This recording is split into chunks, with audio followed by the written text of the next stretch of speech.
This morning we're in the Crater of Diamond State Park Museum, and they have some great displays here. You really ought to check it out. And then this timeline is really good. It starts in 1906 when John Huddleston found the first diamonds, and along the bottom it tells what's been happening here during that era, and at the top it tells you what's happening in the world at that era, like World War I, and then they were doing a diamond recovery plant here at the time. It shows the different diamond recovery plants here, but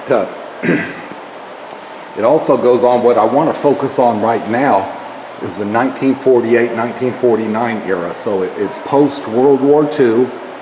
The war just ended, and Glenn Martin, who made a lot of money selling aircraft in the war effort, has the Diamond Corporation of America, and he builds a processing plant here on the east side of the diamond field between May and November 1948. Then they start processing it.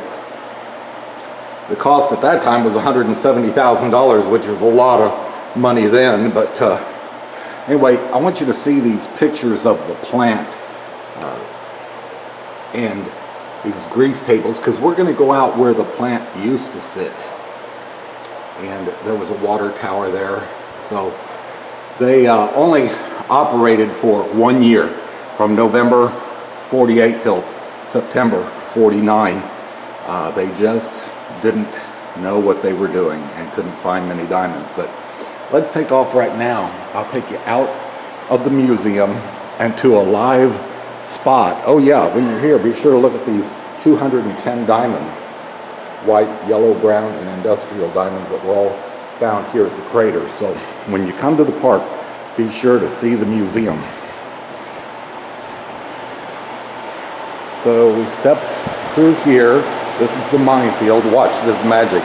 Open Sesame Street. Oh, it almost didn't follow my command, but can you tell me how to get to Sesame Street? That's the thing. Well, normally you go to the Diamond Discovery Center right out through here, but today we're going to take a left-hand turn, and there's a little gate here, and it's not locked, and no sign says keep out. I think it's just here to kind of direct traffic down to the actual diamond search field, which is over here to the west. We just left the main visitor information center at the Crater of Diamond State Park.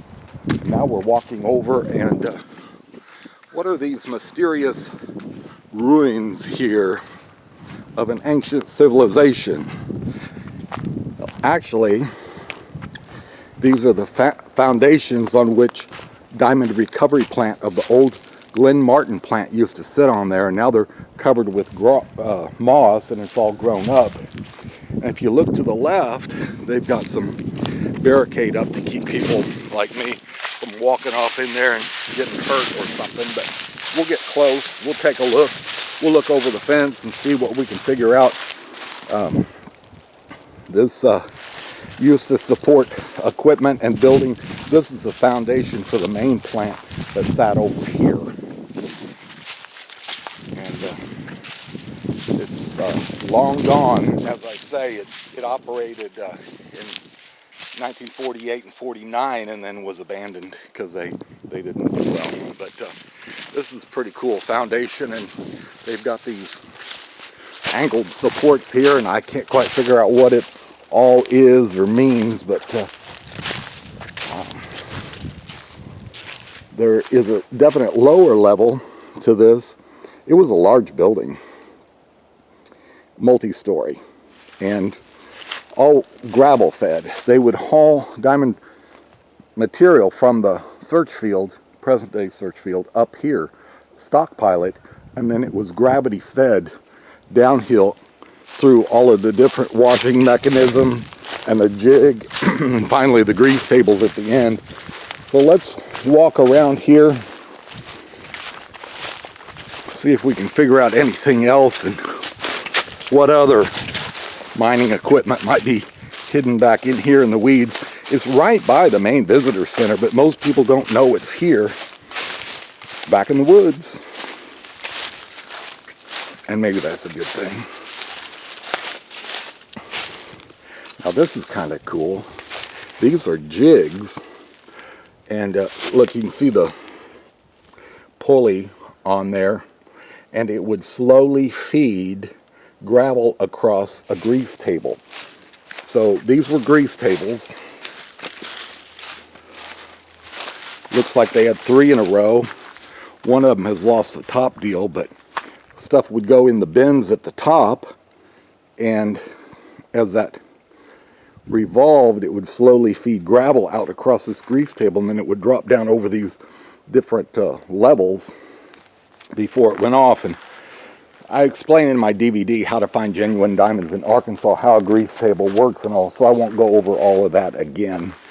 But I'm also preparing a video that'll be on our Genuine Diamonds in Arkansas YouTube channel before long. I've got a grease table at home, and we'll get it going, and then I'll talk more about grease tables. But this is the old plant, and that's the present day visitor center. And as I say, over 100,000 people go in it every year and don't realize all this is here. But this is a real testament to the fact that a serious diamond recovery attempt was made, but I think for lack of experience, they didn't get it right. If you don't get the temperature right on these grease tables, all your diamonds go right off the end. So that was probably part of the problem, and maybe not using the right kind of grease.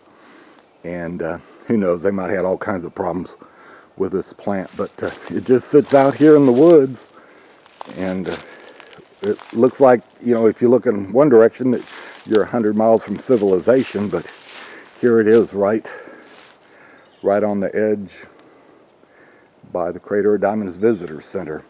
They have talked over the years of spending the money to rebuild this and actually having a tour where you could walk through it, but the money hadn't been appropriated, and maybe the reason is people might ask the bottom line, well, how many diamonds did they find? Well, it was dismal. That's why they shut down. It just wasn't done right either. It wasn't the right kind of equipment, or the grease tables were too cold, or who knows, but it didn't work. So appreciate you joining me and taking this tour.